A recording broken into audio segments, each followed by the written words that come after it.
Ce programme vous est présenté par la région Grand Est.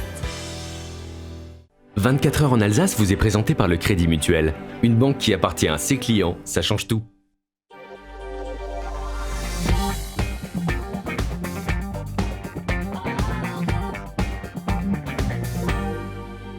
Bienvenue dans 24 heures en Alsace, une heure d'actualité régionale. Je suis ravi de vous retrouver comme chaque lundi soir. On va parler de la Petite Reine, le vélo qui pour la première fois a un salon qui lui est dédié. Ce sera ce week-end à Strasbourg les 28 et 29 septembre. On parlera sport évidemment comme chaque lundi avec Marine Zis, avec pas un mais deux champions du monde. Avec Jules Ripstein notamment champion du monde de paratriathlon, avec Emilien Denner champion du monde de karting. On parlera également handball, on parlera rugby, on parlera cyclocross. Tout ça est au menu du Max Sport en deuxième partie d'émission. Et puis bien sûr on terminera en parlant gastronomie. Nicolas Riffel continue d'arpenter l'Alsace et ses cuisines dans une auberge du XIVe siècle. On parlera côte de bœuf, on en a déjà l'eau à la bouche. Tout ça est au menu de ces 60 prochaines minutes. On commence bien sûr comme chaque soir par les infos. Le JT est présenté par Anna Britz.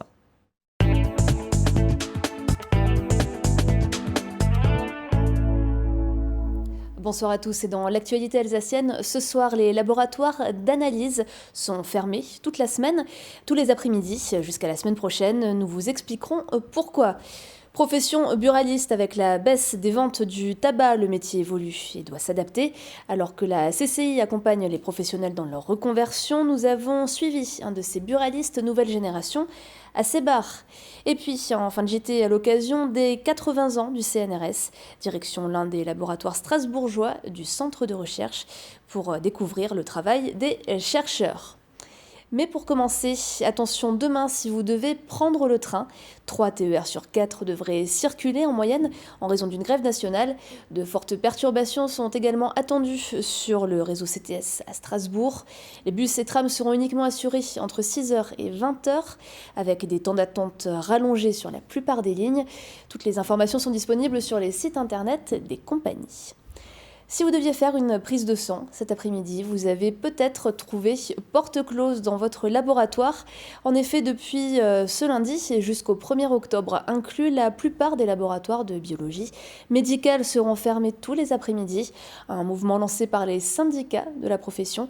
Après l'annonce d'une nouvelle baisse des financements pour l'année à venir, reportage à Brumat, Romain Hirt. On s'y rend souvent tôt le matin ou tard le soir et c'est rarement une partie de plaisir. Les centres d'analyse biologique font partie de ces lieux qu'on aimerait bien éviter, mais qu'on est heureux de trouver près de chez soi quand c'est nécessaire. Sang, sel ou urine, c'est ici qu'on analyse les flux du corps humain pour détecter les éventuelles anomalies.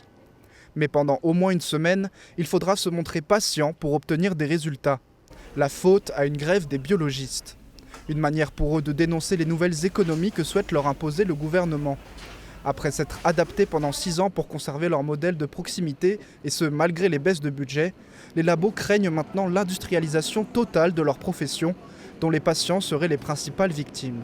Aujourd'hui, nous, on est capable de dire, et à nos médecins et surtout à nos patients, que ça c'est urgent, que ça c'est pas normal, que ça c'est pathologique, ou alors que ça c'est juste à cause du traitement, qu'il n'y a pas lieu de s'inquiéter. On ne laisse pas des choses sorties d'automate comme ça brutes, et il y a tout un travail d'interprétation, et on peut répondre aux inquiétudes, on peut proposer des examens complémentaires, et on peut surtout réagir dans l'urgence quand c'est nécessaire. Un travail dont sont aujourd'hui incapables les machines, aussi performantes soient-elles.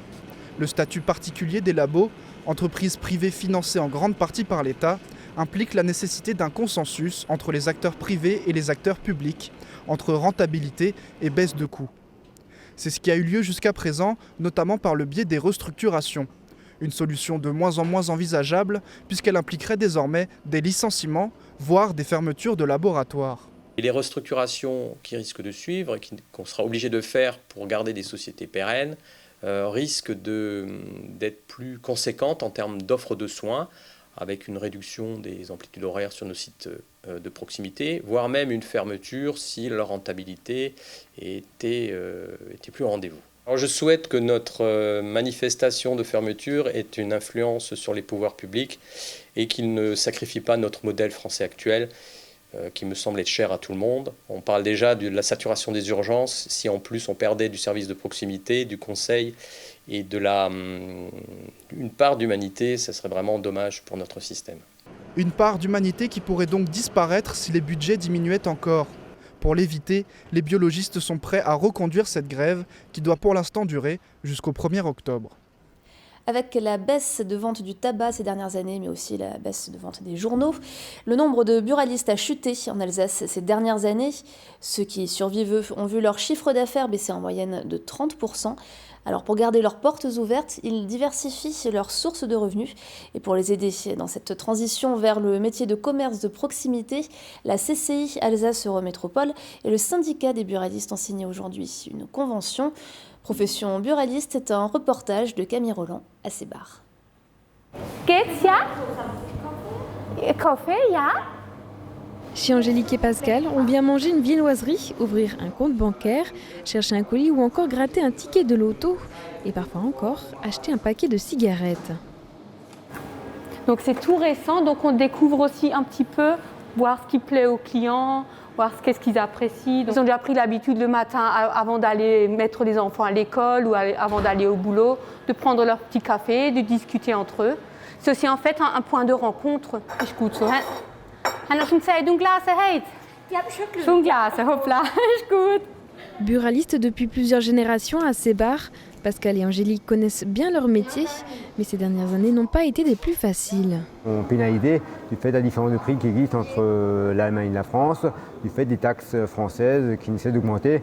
Et le paquet à 10 €, malheureusement, c'est le début de la mort des buralistes. Je comprends le consommateur qui fume, il n'y a pas de cigarettes moins chères de l'autre côté, qui passe à frontière pour aller travailler à l'Allemagne, donc autant qu'il achète un paquet là-bas. Alors qu'il y a une quinzaine d'années, le tabac représentait 60 à 80% de la vente, il ne représente aujourd'hui plus que 10 à 15%. Pour survivre, le buraliste a dû déménager près du supermarché et de l'école et développer de nouveaux services. Il faut des services qui soient simples à mettre en place, qu'on est capable d'assumer. Donc la restauration, c'est pas très compliqué. On a une machine à café Sati alsacienne, fournisseur local qui fait très bon café. Donc autant prendre ce café. La restauration, on sait faire au niveau du contact tout ce qu'il faut. Après, relais colis, c'est pas compliqué à mettre en place. Il suffit d'avoir une étagère pour ranger dessus, recevoir le transporteur et puis gérer correctement le travail. Vous avez une pièce d'identité sur vous? J'ai la copie. Ouais, ça goûte. Bientôt, il proposera d'autres services annexes avec l'aide des syndicats, comme l'achat de billets de train et le paiement des amendes. Et avec l'appui de la mairie qui va aménager un parc à côté du bureau de tabac, le buraliste pourra même créer une terrasse extérieure. Pour transformer la profession, l'État lance un plan à destination des débits de tabac sur 3 ans. Une aide pouvant aller jusqu'à 33 000 € pourra être versée au point de vente voulant se rénover. Nous, notre difficulté, c'est qu'on n'avait peut-être pas les moyens financiers de pouvoir le faire. Alors c'est évident que la convention qu'on vient de signer aujourd'hui ne permettra peut-être pas à tout le monde de le faire, malheureusement, parce que là, actuellement, les commerces les plus en difficulté auront du mal à se transformer, mais il faut à tout prix qu'ils aillent dans cette démarche et il faut à tout prix qu'ils se transforment s'ils veulent subsister. Et pour les accompagner dans cette évolution de leur métier, la CCI Alsace et les syndicats des buralistes alsaciens ont signé une convention ce matin. Elle financera l'audit nécessaire pour permettre aux buralistes de se réinventer. Notre partie à nous, c'est faire justement ce diagnostic pour voir, ce qui existe dans son environnement proche, ou n'existe pas d'ailleurs, 2, ce que les gens aimeraient ou n'aimeraient pas pouvoir trouver, et puis 3, ensuite l'accompagner à mettre en place, puisque bien évidemment quand il y a un changement, il y a des dépenses, il y a un investissement, il y a aussi un choix à faire. Et le rôle de nos conseillers CCI, c'est d'accompagner après ce diagnostic, d'accompagner l'acteur économique à oser y aller et à oser réussir un peu sa nouvelle vie. La transformation est déjà bien entamée pour certains, avec 64 buralistes alsaciens équipés de la bande Compte Nickel, 32 d'un relais poste et 59 d'un bar. Mais les changements à opérer sont encore importants pour que tous puissent survivre. Depuis 2002, la moitié d'entre eux ont mis la clé sous la porte. Il a été créé en 1939 et il est l'une des institutions de recherche parmi les plus importantes au monde. C'est le CNRS. Le Centre national de recherche scientifique souffle ses 80 bougies. L'occasion de se plonger un peu dans le quotidien des chercheurs. Reportage Cécile Motz.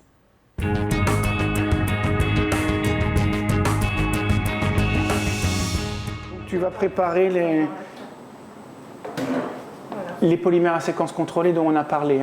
Tout à fait. Et le design, là, ça change en quoi comparé à ce qu'on a discuté la semaine dernière? Du coup, là, j'ai préparé...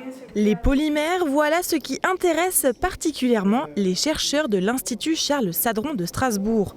Parmi eux, Jean-François Lutz, médaillé d'argent du CNRS en 2018. Comme tous ses collègues, son rôle est de répondre aux questions scientifiques, apporter des solutions et les mettre au service de la société.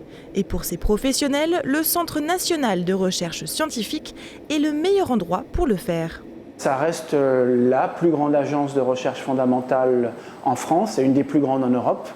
Donc c'est un statut privilégié pour un chercheur parce qu'on peut, contrairement aux enseignants-chercheurs, ne faire que de la recherche. Donc c'est vraiment un statut très très privilégié et donc ça permet du matin jusqu'au soir de se concentrer sur de nouvelles idées et sur de la recherche. La vie de chercheur, elle a un peu évolué depuis 80 ans, donc on est un peu loin maintenant du savant qui était dans son laboratoire avec ses éprouvettes. Même quand on est chimiste comme moi, c'est plus une vie presque de chef d'entreprise, donc beaucoup de travail de bureau. Et regardez ce qui se passe. Donc là, j'ai une surface qui est traitée et au lieu que la goutte s'étale, en fait, elle va se comporter plutôt comme une bille. Donc ça, on appelle ça une surface super hydrophobe. En Alsace, le CNRS se déploie sur 39 laboratoires. S'ils ont chacun leur domaine, physique des particules, chimie, sciences du vivant, ils ne travaillent pas en vase clos. L'organisme public de la recherche française favorise la pluridisciplinarité et ses 518 chercheurs en Alsace établissent aussi des partenariats avec les universités, écoles d'ingénieurs et start-up du territoire. Une des raisons pour lesquelles moi je suis venue, c'est ce qui est assez unique dans ces laboratoires, c'est vraiment on a des physiciens, des physico-chimistes et des chimistes qui travaillent ensemble. Moi je suis physicienne, mais mes thématiques de recherche ont évolué d'une manière que j'avais besoin de travailler plus proche avec des physico-chimistes et des chimistes. Et ici c'est vraiment un endroit qui permet de faire ça d'une manière assez naturelle. La beauté du CNRS, c'est que c'est un organisme qui permet de couvrir en fait presque tous les domaines de recherche scientifique, de la chimie à la biologie, les sciences humaines, etc. Parfois avec des sujets assez étranges, mais un organisme comme le CNRS permet de faire ça. Le CNRS fête ses 80 ans cette année, un anniversaire qui a également du sens pour les chercheurs eux-mêmes. Et une expertise comme ça se construit sur des temps très longs. Et donc je pense que c'est ça ce qu'on fait au CNRS, vraiment cette création d'une recherche sur des temps longs. Pour célébrer cet anniversaire, le Centre national de recherche scientifique accueillera le public au palais universitaire les 12 et 13 octobre prochains. Pour l'occasion, plusieurs animations sont prévues, dont un escape game. Entre figures scientifiques alsaciennes, mondes anciens et océans, les sciences seront à portée de main. Obersteinbach, village préféré des peintres allemands, il y a 100 ans. L'histoire est peu connue et fait aujourd'hui l'objet d'une exposition dans cette commune des Vosges du Nord. Fanny Kunz. Amoureux d'Obersteinbach, le peintre allemand Franz Heinz s'est inspiré des paysages des Vosges du Nord pour peindre ses œuvres entre 1896 et 1918. Une passion pour les paysages forestiers alsaciens partagée avec d'autres artistes. À l'époque tenue à l'écart du monde de la peinture, plusieurs femmes rejoignent le mouvement. Aujourd'hui, une exposition retrace ce pan d'histoire du village, 100 ans après la fin de ce que l'on appelait la colonie des peintres d'Obersteinbach. À l'époque, c'était impossible pour les femmes d'intégrer des écoles d'art ou de suivre un cursus universitaire artistique, sauf exception. Il était donc fréquent de suivre des cours privés. Après avoir obtenu un poste de professeur d'art à Leipzig en 1905, Heinz s'est régulièrement rendu à Obersteinbach. Ces jeunes artistes féminines l'ont alors suivi depuis Kreutzingen. C'est ainsi que la colonie d'artistes a vu le jour en 1896. L'association Patrimoine d'ici d'Obersteinbach, n'ayant que très peu d'informations sur cette colonie de peintres, s'est rapprochée d'historiens allemands. Ce n'est qu'après la découverte dans un restaurant du village d'une vieille malle qui contenait 17 tableaux et un livre d'or que les recherches ont pu se concrétiser et enfin donner lieu à l'exposition. On voulait, nous, en tant qu'anciens, enfin transmettre des éléments de l'histoire de ce village. Pourquoi ce village est un peu différent et pourquoi est resté en mémoire des choses qui ont fait que Obersteinbach soit un village ouvert aux peintres encore maintenant. On voulait avoir plus de tableaux que ceux qu'on possédait à travers toute l'Allemagne, dans les musées. Bernard von Gogh a faire des photos et on a retrouvé des œuvres qui ont été peintes à Obersteinbach. C'était fabuleux. On ne pouvait pas imaginer avoir une telle richesse de tableaux. À la fin de la Première Guerre mondiale, Franz Hein ne retournera jamais à Obersteinbach, un déchirement pour l'artiste qui écrivit un poème d'adieu au village qu'il a tant aimé. Obersteinbach restera néanmoins une terre d'artistes, puisque de nombreux peintres alsaciens y séjourneront, comme Paul Munch ou Henri Bacher. Et l'exposition Obersteinbach, village de peintres, est à découvrir à la Maison des Châteaux jusqu'au 13 octobre, ainsi qu'à travers un sentier pédestre qui retrace en 1h30 les différents lieux de peinture tout autour du village. Et tout de suite, place à l'image du jour, Oliviane. Le baromètre ISM MAF de l'artisanat mesure chaque année la dynamique de l'apprentissage par région. Dans le Grand Est, 12 950 apprentis ont embrassé cette filière cette année, soit une progression de 3%. Et c'est là aussi l'Alsace, la locomotive. Le Bas-Rhin est en tête avec 2800 apprentis, suivi par le Haut-Rhin avec 1980 apprentis. Le secteur du BTP est choisi par 36% d'entre eux, suivi par l'alimentation, 32%, puis les services, 23%. Merci beaucoup Anna Britz pour ce JT. Vous revenez demain bien sûr pour les infos. On accueille votre remplaçant. Changement tactique, c'est la mi-temps. Rentrée de Marine Zis pour la deuxième partie de cette émission, accompagnée de Kelly Young avec qui on va parler vélo. Attention au pied de l'écran. Et Jules Ripstein, champion du monde de paratriathlon. Ça sera l'invité de la partie sport de la deuxième moitié de cette émission. On en parle juste après la météo de Sada. Des châteaux de la Loire au delta du Mékong, idées week-end ou voyage au long cours, vos vacances au fil de l'eau partout dans le monde avec Croisière Europe.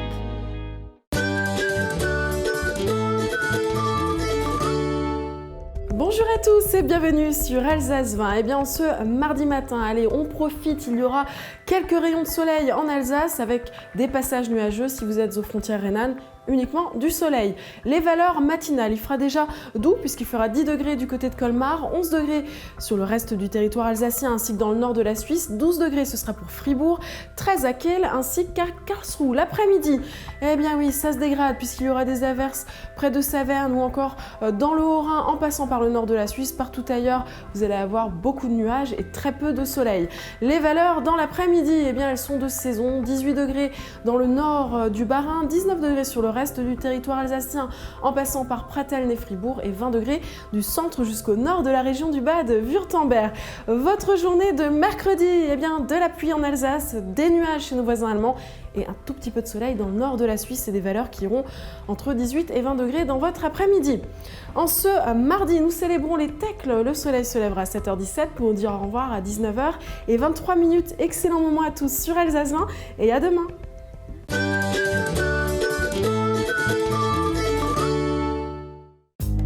Vos vacances au fil de l'eau avec Croisière Europe.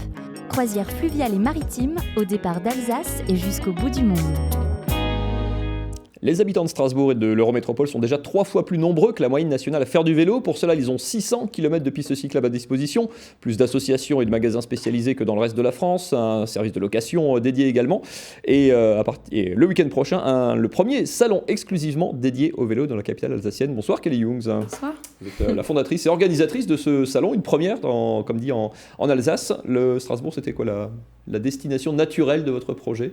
Oui, je suis strasbourgeoise à la base et comme Strasbourg, je ne sais pas si vous savez, mais c'est la première ville cyclable de France. Mais oui, complètement. Donc voilà, et ça fait du sens de faire à Strasbourg à cause de ça. C'est un salon, une expo destinée à qui? Donc sur 2 jours, samedi et dimanche au Parc Expo au Wacken. Ouais. C'est quoi? C'est pour les pros? C'est pour le grand public? C'est pour tout le monde? Non, c'est un salon vraiment qui est pour le grand public. Il y a déjà des salons du vélo en France, mais qui sont beaucoup plus axés pro. C'est pour ça qu'on a voulu faire donc ce salon à Strasbourg, grand public, et qu'il n'y aura pas seulement des exposants, mais aussi des animations, des conférences, etc. quoi. On va détailler ça dans un instant. Un petit mot sur les pros quand même, parce que c'est vrai que pour certaines entreprises, notamment dans les centres-villes, les hypercentres, où il y a de plus en plus de normes, et à Strasbourg, il y a un plan comme ça d'exclusion des véhicules les plus polluants, il y a des créneaux de livraison. Le vélo, c'est aussi une solution pour beaucoup d'entreprises. Oui, je pense que au jour d'aujourd'hui, avec tout ce qui se passe à Strasbourg, etc., il y a pas mal d'entreprises qui essayent de, par exemple, j'étais en conversation avec une entreprise qui faisait que des livraisons avec des vélos cargo, etc. Donc pour aider le niveau de pollution, par exemple, à Strasbourg, ça, je pense que c'est quelque chose qui est, le vélo en ce moment, vraiment un sujet un peu phare. Et du coup, oui, je pense qu'il y a de toute façon une relation pour ça sur le salon. Voilà. Pour le grand public, ça veut dire quoi? Rencontrer des exposants, des fabricants de vélos, de matériel, qu'est-ce qu'on pourra y trouver? En fait, c'est tout ça. Pour le public, en fait, c'est l'occasion pour le public de découvrir de nouvelles choses qu'ils ne connaissent pas forcément. Donc, il y aura quelques marques un peu connues de vélos, mais il y aura aussi de l'accessoire, il y aura de l'habillement, il y aura des services de voyage vélo, etc. Donc, c'est vraiment un peu le salon du cycle au sens large. Est-ce qu'il y aura des grands sportifs? Parce que Jules Riefstein qui fait du triathlon, lui, ça peut l'intéresser d'avoir un vélo spécialisé. J'imagine que c'est un critère, hein, Jules, le choix d'un vélo à haut niveau. Ah oui, c'est super important, mais je pense que j'irai faire un tour parce que c'est vachement bien. C'est une première, hein, je crois. Ouais, c'est une première. Ou alors ça a déjà été fait, mais il y a très très longtemps, mais c'est vachement bien qu'il y ait ça, ouais. Ouais. Il y a de plus en plus on parle de plus en plus de vélos électriques qui sont de plus en plus utilisés. Oui. Est-ce qu'on peut s'attendre à encore plus d'innovation en termes de vélos électriques? Oui, absolument. Alors on a quelques marques de vélos électriques qui vont être présentes. On a aussi une marque qui est un peu plus innovante, on va dire, qui propose un vélo où on ne s'assied pas, on est debout sur le vélo, et des petits accessoires aussi innovants pour le vélo. Donc l'idée, c'est aussi d'avoir le côté un peu innovation et vraiment découverte. En fait, du salon. C'est compliqué d'innover dans le vélo parce qu'on a quand même l'impression que depuis 100 ou 200 ans, l'essentiel a été fait. Depuis qu'on a inventé le dérailleur, il y a eu le vélo électrique, c'est une chose, mais on a l'impression que c'est pas comme dans la voiture ou dans d'autres modes de transport. Dans l'absolu, un vélo, c'est un vélo. Il y a encore des choses à faire, à découvrir. Je pense que oui. Alors, je ne suis pas fabricante de vélos, donc je ne vais pas connaître tous les détails, mais je pense que, comme dans tout, il y a toujours du progrès à faire. Et je pense que, notamment avec les vélos électriques, la puissance du vélo électrique, aussi un vélo électrique, c'est lourd. Donc voilà, il y a un progrès niveau poids qui peut être fait, etc. Je pense qu'il y a de toute façon le côté innovation qui est présent et qui sera présent encore après le salon. Voilà. Quelle place a justement le vélo électrique par rapport au vélo classique? Oui, alors ça, on a décidé, la plupart des vélos qui sont présents ne sont pas électriques, il y a à peu près 2-3 marques de vélos électriques, mais l'idée c'était, comme on voulait faire un peu un salon au sens large, on va dire, donc pas que du vélo urbain ou pas que du vélo sportif, etc. On a aussi par exemple des vélos couchés, qui sont des vélos pour personnes à mobilité réduite, etc.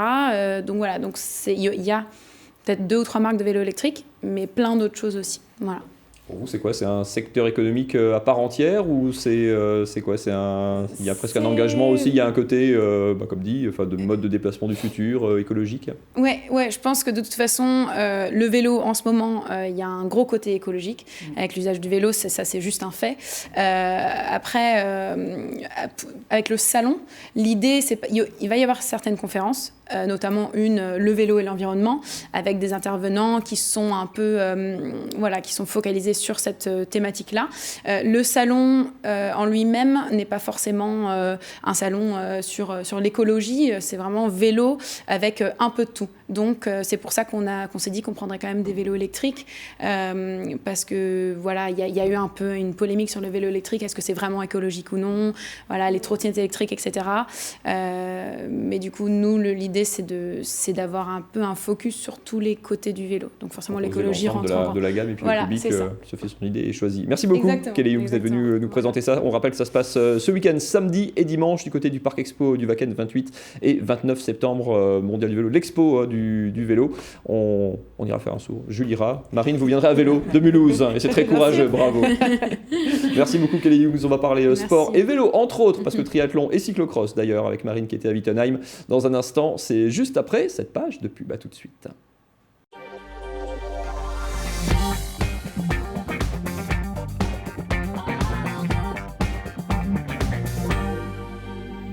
Et tous les lundis soirs, on parle sport, ça s'appelle Top Sport, et c'est avec Marine Zis.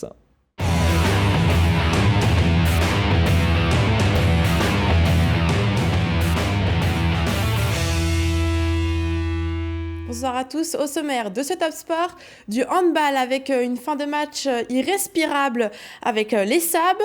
Ensuite, on pourrait nommer cette discipline lorsque Mathieu a crevé son pneu, mais qu'il doit se débrouiller pour rentrer tout seul. Mais elle avait déjà un nom, ça s'appelle le cyclocross. Ça se passait ce week-end à Wittenheim sur le site de Decathlon. On parlera également karting avec un jeune Alsacien de 17 ans qui brille à l'international. Et puis un match de basket à rallonge à Mulhouse qui s'est joué en 3 prolongations. Et on accueille ce soir notre invité Jules Ripstein. Bonsoir. Bonsoir. Vous êtes tout simplement champion du monde de para-triathlon. C'est ça. Rien que ça. Juste ça. C'est tout frais, c'était au début du mois, vous étiez 3e l'an dernier au Mondiaux, vous étiez déjà monté sur le podium. Ce titre de cette année, quelle saveur il a avec un petit peu de recul, avec quoi 2 semaines, 3 semaines maintenant de recul sur l'événement? Il a le goût de quelque chose qui est achevé, quelque chose qui est terminé, qui est fait. C'est déjà, ça fait déjà 1 mois, mais je n'ai pas encore totalement digéré. Et voilà, ça représente un accomplissement et puis une satisfaction. Voilà. C'était l'aboutissement de quoi? De moment où on se met au triathlon, c'était l'aboutissement d'un engagement, d'une carrière, de beaucoup d'entraînement évidemment. C'est pas fini encore. Non, c'est un point de passage. C'est un point de passage vers la suite. C'est quelque chose, on va pas dire à laquelle je m'attendais, mais je me préparais pour. Et je savais que il y avait quelque chose à faire un jour sur un championnat du monde ou un championnat d'Europe. Et puis voilà, donc c'est. Je vais pas dire que c'est facile ou quoi, mais j'ai envie de dire, je savais qu'un jour je le ferais. Alors c'est bien parce que c'est arrivé tôt. Voilà. Vous avez votre petit gris-gris, on va le voir en image. Est-ce qu'il vous a accompagné celui-ci? On le voit en photo là. Ah oui, Pingu, ça c'est le Pingu de mon fils. Des fois je le prends pour aller à la piscine. Comme je m'entraîne souvent seul, il me tient compagnie. On va continuer à parler triathlon, para-triathlon avec vous. Dans un instant, on poursuit Mathieu avec du handball.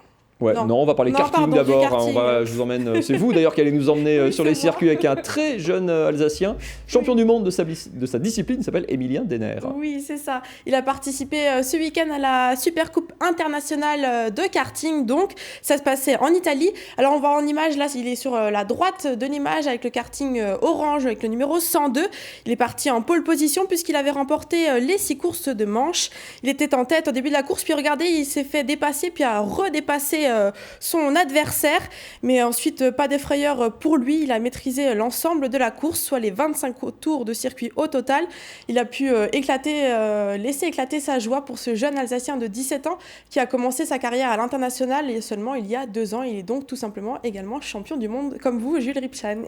2 champions du monde dans la même émission, trop fort. Et puis si vous aimez les sports mécaniques, petit flashback sur l'événement en Alsace de ce week-end, c'était bien sûr les 500 nocturnes. Vous avez peut-être suivi ça en direct sur Alsace 20.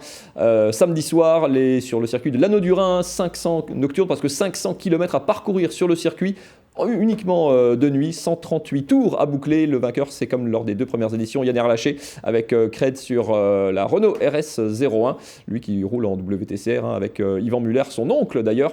On suivra d'ailleurs la fin de sa saison marine.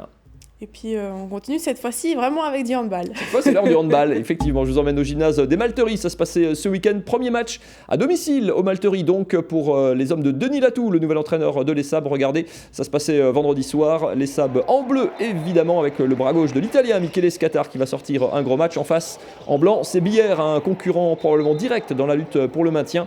Une première mi-temps très serrée. D'ailleurs, tout au long du match, les 2 équipes seront au coude à coude. Il n'y aura jamais plus de 2 buts d'écart. Ça démarre plutôt bien pour l'ESAB, mais qui va se faire reprendre juste avant la mi-temps qui sera atteint sur le score de 14 partout, après notamment ce joli kung-fu des Alsaciens. Match nul 14 partout à la pause. C'est plutôt Billère qui revient plus fort des vestiaires, qui va faire la course en tête tout au long ou presque de la seconde mi-temps. Les Strasbourgeois qui butent sur le gardien et une grosse fin de match à suspense. Les Sabres qui recollent Lucien Offray qui ramène les Bleus à hauteur dans les tout derniers instants. Une bonne défense devant Mathias et puis sur l'une des toutes dernières actions, le bras droit de Geoffrey Bonamberger, le tir à la hanche pour offrir la victoire aux Bleus de l'ESAB sur le score de 28-25. Premier succès de la saison en championnat. Il y avait déjà eu une belle victoire en Coupe de la Ligue, fêtée comme il se doit par les Alsaciens. Leur coach, en revanche, Denis Latou, lui était très calme sur le banc et surtout très mesuré à l'issue de ce match. Je pense pas qu'on ait volé la victoire non plus, mais c'est vrai qu'on a eu beaucoup de peine et on a été un petit peu avec des hauts et des bas sur ce match, malheureusement, du début à la fin. Donc ce qu'il va falloir encore travailler et régler, et surtout le niveau défensif. Et la suite pour les Sabres, c'est un derby, le derby alsacien de Pro League qui arrive, puisque déplacement à Sélestat. Sélestat battu lors des 2 premières journées de championnat. Sélestat et Sabres vendredi 20h30 au CSI, ça s'annonce d'ores et déjà brûlant, Marine. Retour au para-triathlon avec vous, Jules Ripstein. Vous vous êtes mis à cette discipline suite à un accident de moto en 2008. Quand vous vous êtes mis à cette discipline-là, vous vous êtes dit un jour, je vais devenir champion du monde? Non, pas du tout. non. La première motivation, c'était de réessayer de courir avec la prothèse et je m'étais dit ça peut être sympa d'aller faire un petit footing 4-5 km derrière chez moi pour reprendre un peu une activité physique qui est intense et qui demande pas beaucoup de temps, la course à pied. Et puis en fait ça a bien marché, pas tout de suite, on a beaucoup galéré avec mes prothésistes. C'est compliqué, une prothèse c'est fait pour marcher ou se tenir debout, ou courir c'est très compliqué d'adapter une prothèse sur le membre. C'est ça, au début on a commencé par faire quelque chose de tout à fait spécifique et en fait ça donnait rien et on a fini par revenir à finalement une emboîture. L'emboîture c'est ce qui est accroché sur le moignon, qui maintient la prothèse. On a fini par revenir à une emboîture assez classique que je portais tous les jours. Et avec celle-ci, ça a plutôt mieux fonctionné. Quand on court, on se dit qu'après on peut faire la natation, qu'on peut faire du vélo. Moi je faisais du triathlon avant, en valide, donc avant mon accident. Donc c'est sûr qu'un... C'était le but, c'était déjà dans la tête quand même. Ouais, c'était dans un petit coin de la tête, je pense. Sans se l'avouer. Mais la première étape, c'était vraiment de réussir à courir et je savais que ça allait être très compliqué. Et d'ailleurs, moi je suis orthoprothésiste de formation aussi, j'ai exercé pendant 3-4 ans, c'est pas donné à tout amputé fémoral, il faut des conditions physiques déjà acquises, je pense. Pas être sportif assez envie. Ouais, et puis il faut être acharné, parce que c'est quelque chose qui est traumatisant, qui est pas très agréable. Alors courir 4-5 km aujourd'hui pour moi c'est agréable. Mais au début, 500 mètres, c'était faire 2 fois 500 mètres, c'était une horreur. Surtout que ça se fait plutôt vite parce que c'est un format de compétition relativement, qu'on dirait sprint chez les valides. C'est quoi, 750 mètres de natation, il y a 20 km de vélo et donc là on est sur 5 km à pied. Ouais. Donc, forcément, il y a de la vitesse. Ouais, alors tous les formats en paratriathlon au niveau international, c'est du sprint. Comme chez les élites d'ailleurs, qui ont des courses sprint et des courses distance olympique. Et puis après, ce qui est bien dans ce format-là, c'est que justement on court pas trop longtemps pour les gens prothétisés comme moi, parce que dans ma catégorie, il y a d'autres handicaps, il n'y a pas que des amputations fémorales. Et ce qui est bien pour nous, c'est qu'on court pas trop longtemps, parce que 10 km, 15 km avec une prothèse, ça commence à faire vraiment mal. Vous parlez là de course, mais il y a également du vélo, de la natation. Quelle était la discipline dans laquelle c'était le plus dur pour vous de vous adapter en fait? La course à pied. C'était vraiment la course à pied. La natation, il n'y a aucun problème. Franchement, l'amputation, elle gêne en rien. Tous les gens qui sont amputés, s'ils veulent faire un sport, le premier sport à faire, c'est Et le vélo, là, on voit les images en termes d'équilibre. Comment est-ce que vous faites? Alors ça, à la transition, on n'a pas le droit de monter sur le vélo. Donc on est obligé de courir, entre guillemets, à côté. Ouais. Et puis après, avec le support que j'ai sur le vélo, pour le moignon, en fait, je suis calé à la même hauteur. Et donc, faut juste pédaler, quoi. Alors, ce qui m'a surpris, moi, c'est que certes, on peut garder la prothèse ou on fait forcément la partie vélo sans la prothèse. On peut garder la prothèse. Il y a des amputés qui ont estimé, qui ont trouvé qu'ils avaient un gain à rouler avec la prothèse. D'équilibre ou de... Sans doute d'équilibre, ça c'est sûr. Et puis certainement de rendement aussi. Mais après, moi je trouve pas. Bon, c'est personnel. Il faudrait pousser les investigations très très loin pour voir vraiment précisément quantifier ça, mais c'est compliqué. Est-ce qu'on peut encore s'attendre à des innovations justement dans le domaine des prothèses J'espère. Vous soulager encore plus peut-être ou améliorer vos performances? Ouais, je pense que ça va mettre... Là, on est sur quelque chose qui est déjà bien abouti, même si ça paraît un peu sommaire. Je pense qu'ils vont mettre un petit peu de temps avant de trouver quelque chose de mieux encore. Parce que dans les prothèses de tous les jours, l'électronique est déjà intégrée, mais pour l'intégrer sur une prothèse de course à pied, ce serait la prochaine étape, mais il va falloir qu'ils mettent des moyens d'ingénierie assez énormes pour sortir quelque chose d'abouti. Moi, je pense qu'on a le temps encore un peu. Quand on fait du sport à très haut niveau comme ça, quand on va être champion du monde, on le fait comme souvent les sportifs, on le fait pour soi, entre guillemets, c'est votre propre défi, ou il y a aussi, une fois qu'on est handicapé, la volonté de montrer que c'est possible, d'aller en parler aux autres, d'être un peu militant, entre guillemets, ou de montrer que c'est possible? Alors moi, c'était pas ma première motivation, ça peut paraître un peu égoïste, mais je l'ai vraiment fait pour moi. C'est souvent égoïste le sport. Hein. C'est souvent égoïste, et le sport de haut niveau encore plus, comme vous le dites. Mais moi, c'était vraiment pour moi, pour ma santé mentale et physique. Et après, maintenant, c'est cool de pouvoir se dire, bon, les gars, si vous voulez essayer, voilà, c'est comme ça qu'il faut faire, quoi. C'est génial. Enfin, c'est sûr que je boude pas mon plaisir de pouvoir expliquer à quelqu'un ou conseiller quelqu'un ça m'arrive souvent maintenant depuis le titre, un peu plus, des coups de téléphone ou des gens qui me disent, voilà, comment tu fais ci, comment tu fais ça. Donc, c'est cool. On continuera encore un petit peu avec du paratriathlon tout à l'heure. On passe au rugby, Mathieu. Ouais, je t'emmène du côté d'Ilkirch. La saison, on est en pleine Coupe du Monde de rugby depuis ce week-end. Et les clubs alsaciens ont repris eux aussi. Alors, orphelin de Strasbourg, qui était en Fédéral 1 jusqu'à il y a 2 ans. Direction du coup la Fédéral 3 avec 3 clubs alsaciens, Colmar, Haguenau et Ilkirch. Ilkirch, c'est le Krieg qui porte donc les couleurs alsaciennes. Les images sont de Vincent Bessières. Ça se passait ce dimanche après-midi. Le Krieg en maillot gris sur sa pelouse, qui a pour son premier match à domicile, qui recevait à couche. Il faut baisser la tête, monsieur, sinon on voit pas. Et grosse première mi-temps des Alsaciens qui vont enquiller pas moins de 4 essais avec plutôt du jeu au large. C'est une des parties pris de cette année. Puis aussi des bons vieux classiques, la touche, le groupé pénétrant derrière pour enfoncer la défense sur une quinzaine de mètres et envoyer le talonneur Pelsi à l'essai. Les grilles du Krieg qui continuent de dérouler avec le slalom et le solo de Valentin Insardi, leur arrière, qui va se faire reprendre in extremis, mais le temps d'offrir un joli caviar à Pablo Dallo. Il faut toujours baisser la tête, monsieur, ça va toujours pas. Les grilles du Krieg qui sont en tête à la mi-temps, 22-8, parce que Couche revient grâce à cet essai en force le long de la ligne. Les grilles qui vont un petit peu peiner en seconde période, le bonus offensif s'éloigne, il se rapproche sur cette action qui paraît promise aux hommes du Gotopied. On va assurer, non, un peu trop fort, ça sort en ballon mort derrière, mais il aura fallu être patient à la 80e minute et même un petit peu au-delà sur la toute dernière action du match. Pablo Darleux va inscrire son 3e essai de l'après-midi et offrir à nouveau le point de bonus offensif au Krieg qui s'impose finalement largement et remporte donc son premier succès de la saison, premier succès à domicile après une défaite bonifiée lors du match aller. Les joueurs du Krieg qui s'étaient sauvés in extremis en fin de saison dernière, qui oscillent du coup un petit peu entre patience et ambition cette année. On a tous vécu une saison assez galère l'an dernier pour savoir qu'on doit pas manquer d'humilité. Le staff s'est déjà professionnalisé, l'encadrement en section sportive s'est déjà professionnalisé. On a un club avec une présidence très humble, on se donne les moyens pour aller vers la performance. Par contre, on ne veut pas griller les étapes, ce sera plutôt nos sections sportives, notre école de rugby, nos cadets, nos juniors qui nous diront quand on sera prêt à monter. Et il y aura quelques jolis derbys du coup dans cette Fédérale 3 cette saison. On aura l'occasion de vous en reparler. Vous nous emmenez découvrir le cyclocross, Marine. C'était la première course de la saison. Oui, ça se passait du côté de Wittenheim. C'était le Cross Tour Fermital 2019. 5, 4.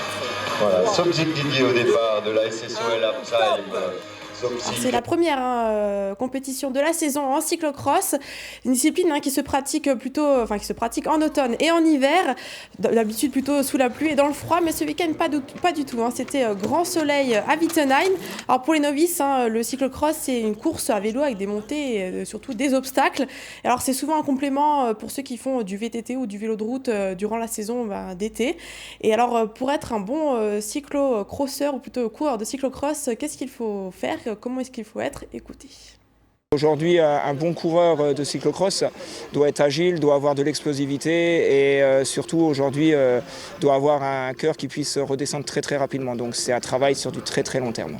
Alors un cœur bien solide en particulier ce week-end, puisque habituellement la compétition se déroule en une seule manche qui dure environ 45 minutes.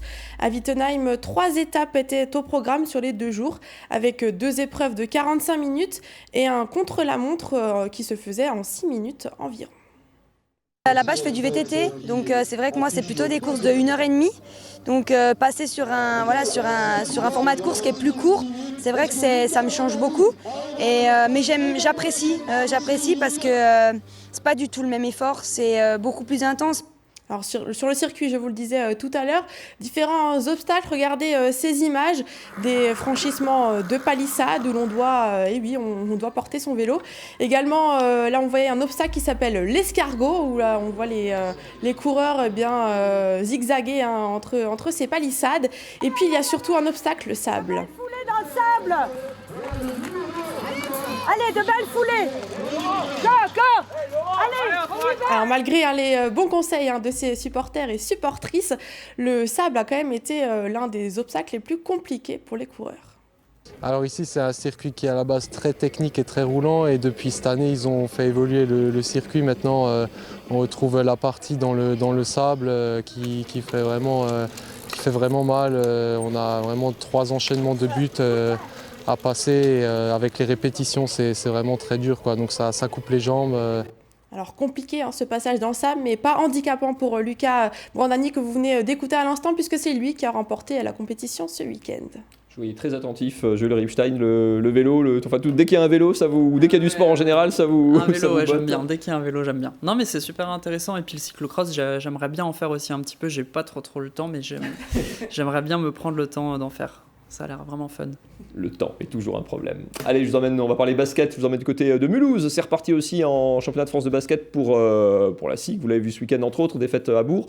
Mais également pour la N1, la Nationale 1 avec Mulhouse, promu dans cette division. Regardez ces images de Jean-Pierre Bertrand. Ça se passait ce vendredi soir au Palais des Sports. Palais des Sports un petit peu clairsemé, c'était dommage pour cette première de la saison. Mulhouse en blanc dans son Palais des Sports, donc Mulhouse promu après son accession de N2 et son trophée Coupe de France décroché à Bercy. Et qui a eu un premier match compliqué mais un petit peu dingue. En face en bleu c'est Andrézieux, les visiteurs qui font la course en tête tout au long du match, 10 points d'avance à la mi-temps. Les Mulhousiens qui vont devoir attendre, qui s'accrochent mais qui vont attendre le 4e quart-temps pour revenir, pour égaliser à 81 partout. Du coup direction prolongation, les deux équipes toujours au coude à coude, personne ne se détache. Le primé de Quentin Dille, 91 partout, direction une 2e prolongation. On s'accroche de part et d'autre, et malgré le gros boulot à l'intérieur et notamment les 32 points de Guillaume Boucard, le franco-canadien recru des Mulhousiens, 97 partout, 3e prolongation, et la 3e finalement va être fatale aux hommes de Monchaux qui finissent par s'incliner in extremis 104-101. 205 points marqués dans le match, mais première défaite du coup pour les Mulhousiens cette saison. Pas le temps de gamberger, déplacement à Rueil, c'est ce mardi soir, et du coup nouveau derby, ça sera contre le Jet Vosges vendredi soir au Palais des Sports. Et puis tant qu'on parle basket, le premier derby de la saison aussi entre les équipes de Pro B, alors pour le compte de la Leaders Cup de Pro B, Souffle et Gris, les deux équipes du 2e niveau français. Souffle promu, Souffle Gris en première journée de Leaders Cup Pro B demain soir au 7 Arpents Marine à Souffle. Alors Julie Ripstein, petite question encore, quand on devient champion du monde, est-ce qu'on peut encore se fixer d'autres objectifs? C'est possible d'en avoir d'autres encore après ça? Les jeux, voilà. Votre discipline n'est pas au programme des prochains jeux pourtant? Non, ma discipline y est, par contre ma catégorie n'y est pas, ainsi qu'une autre. Comment ça se passe dans ce cas-là du coup Alors du coup, l'ITU, la Fédération Internationale, elle nous a proposé de concourir avec les catégories d'au-dessus et de tenter de se qualifier, de grappiller des places au ranking mondial dans ces catégories-là. Alors en l'occurrence, moi c'est la catégorie PTS4 que je vise, donc c'est des gars qui sont assimilés à amputation tibiale ou handicap similaire. Entre guillemets moins handicapés, moins pénalisés. Ils pédalent à deux jambes en vélo, ils courent avec, ils ont le genou. Donc voilà, c'est par exemple Alexis Anquincan qui est le leader mondial et qui est français aussi. Il court le 10 km en 33-30, je veux dire. Il est amputé tibial. Qu'est-ce que vous voulez faire contre un gars comme ça, quoi, je veux dire. Ça fait un sacré challenge en tout cas. On verra. Pour l'instant, ça reste dans un petit coin de la tête, mais ça risque d'être difficile. Et on aura le plaisir de suivre ça lors des prochaines années, puisque les échéances olympiques, ça dure un petit peu. Merci beaucoup, Jules Ripstein, en tout cas, d'être venu sur ce plateau nous en parler ce soir. Merci beaucoup, Marine. On vous retrouve lundi prochain. Et la suite, c'est bien sûr Nicolas Riffel, direction Ribeauvillé, avec une auberge du XIVe siècle, spécialité côte de bœuf. Moi, je vous retrouve pas demain. Ce sera Léonard Logier à cette place. Excellente soirée à toutes et à tous. Salut.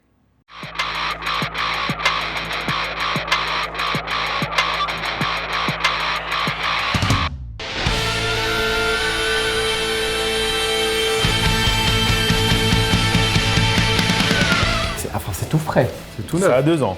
D'accord. Ça a été fait en 2017, ouais. Très bien. Et vous êtes arrivé comment ici au Mouton? On est arrivé en 2013 ici. Ça a été un coup de cœur, l'histoire de notre vie. D'accord. Ouais, faut te l'imaginer, je suis comme ça, enceinte jusque-là. On était à la recherche depuis de nombreuses années d'un établissement à reprendre ensemble. Ok. Et un coup de fil, on a quelque chose pour vous. Imagine-toi que c'était une semaine avant qu'on se marie. C'était juste pas possible. Je lui ai dit, écoute, c'est simple, maintenant il va falloir que ça attende, parce que là, la semaine prochaine on se marie, et si ça peut pas attendre, c'est que c'est pas pour nous. D'accord. Ça a attendu, on est venu visiter 15 jours après. Et... Le lendemain de notre week-end de noces. Voilà. Ouais. Et... Bon, vous étiez détendu.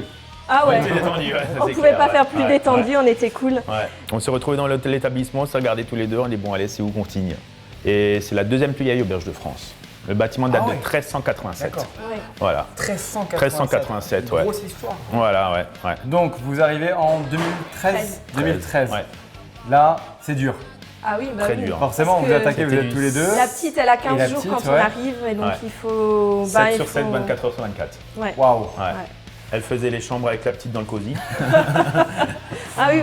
Moi, je faisais des petits déj le matin, donc 7h moins le quart, jusqu'au soir à 11h, on continue. Pratiquement 7 sur 7, enfin c'était très très dur. Une vraie aventure, bon, c'était un défi exceptionnel pour vous aussi. Et vous êtes là encore aujourd'hui, donc déjà bravo. Voilà. Et encore solide, parce qu'aujourd'hui la petite elle a 6 ans, elle est à l'école là. Et donc, tu l'as dit tout à l'heure, en 2017, vous décidez de mettre votre patte maintenant ici. Voilà. Donc, ça se traduit par quoi? Parce que je vois qu'il y a encore une autre salle derrière. C'est deux ambiances différentes? Oui.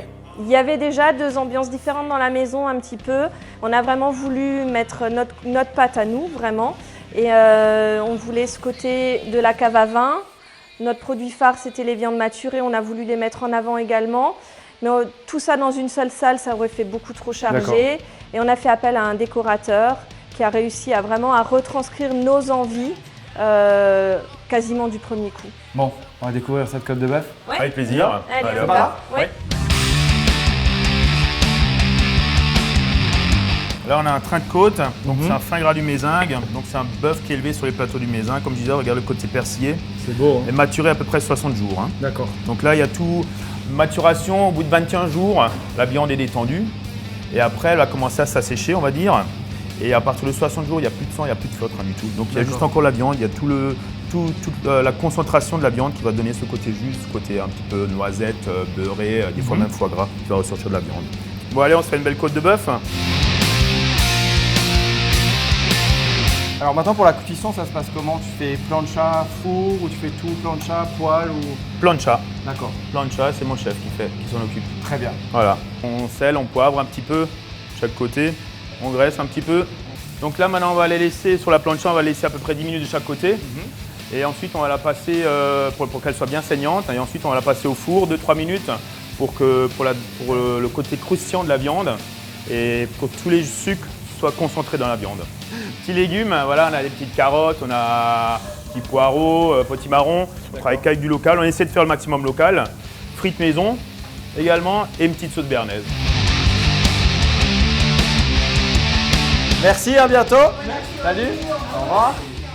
Portez-vous bien, soyez pas trop sages. Voilà Nico, donc la côte de bœuf, mature à peu près 60 jours, donc c'est un fin gras du Mézingue comme je disais, avec petits légumes du maraîcher, frites maison et une sauce béarnaise. Tout ce qui est bon. Et là c'est la petite surprise et du voilà, chef. Et puis le meilleur pour la fin, la viande qui est juste autour de l'os, c'est ce qu'il y a de plus juteux, le plus savoureux. Ça c'est à ronger si t'as fini l'assiette. Et voilà, donc pour le vin, on va rester local. Donc un pinot noir osmose, osmose 12 mois en barrique. Pinot noir vinifié au-dessus de Roderne. Donc il y aura le côté boisé un peu qui va ressortir 2015, très belle année, solaire, très, très fruité, très riche. Ça te va?